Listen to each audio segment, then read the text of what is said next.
Hello, my friends. We have a sure and steadfast hope in Jesus. Why? Because God, who is unchangeable and cannot lie, he has made an oath.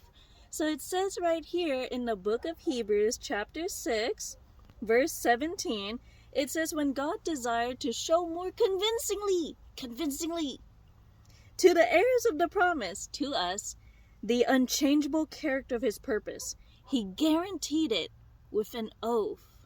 Ooh, so God, he can't lie, and he made such a promise that it's not just a promise, but an oath promise. Like, it's an oath, guys. Oh my goodness.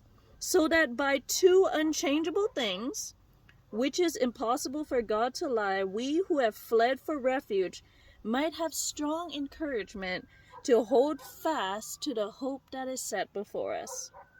And verse 19, it says, we have this as a sure and steadfast anchor of the soul, a hope. And that hope is Jesus Christ, our living hope. And this hope that enters into the inner place behind the curtain, where Jesus has gone as a forerunner on our behalf, having become a high priest forever, after the order of Melchizedek. So Jesus, because he lives forever, he get to intercede for us forever. That means because Jesus now lives forever, he no longer dies, but he lives forever now. Jesus died on the cross for us and rose from the dead on the third day, having conquered death, holding in his hands the keys of death and Hades, being ruler over all, having all authority. And so Jesus now can never die.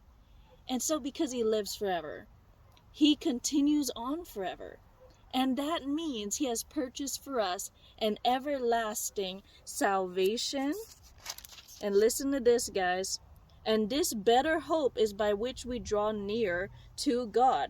It says in the book of Hebrews, chapter 7, verse 24, but Jesus holds his priesthood permanently because he continues forever.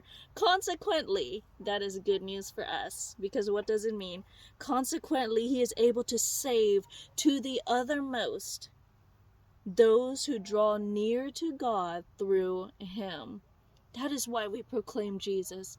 That's why we lift him up. That is why we preach his name. Because it is through Jesus. Not through your pastor, not through your best friend, not through your parents, not through a pope. It is through Jesus Christ that we draw near to God, since he always lives to make intercession for them. So how are we able to be saved to the uttermost? There are a lot of Christians, they confess that Jesus Christ is Lord, and then 5 years later, 10 years later, they walk away from the faith. There are thousands of people who walk away from the faith simply because they don't draw near to God through Jesus Christ. It is that simple. There's only one name, there's only one salvation, and that is through Jesus. That's why Jesus says the road is narrow that leads to life. Why is it narrow? Because there's only one name. And it says here, consequently, he is able to save to the uttermost. That means a complete, perfect salvation to the uttermost. Those who draw near to God through him. Through him. Not through any other God, not through any other religion, through Jesus Christ. That's it. The same holds true.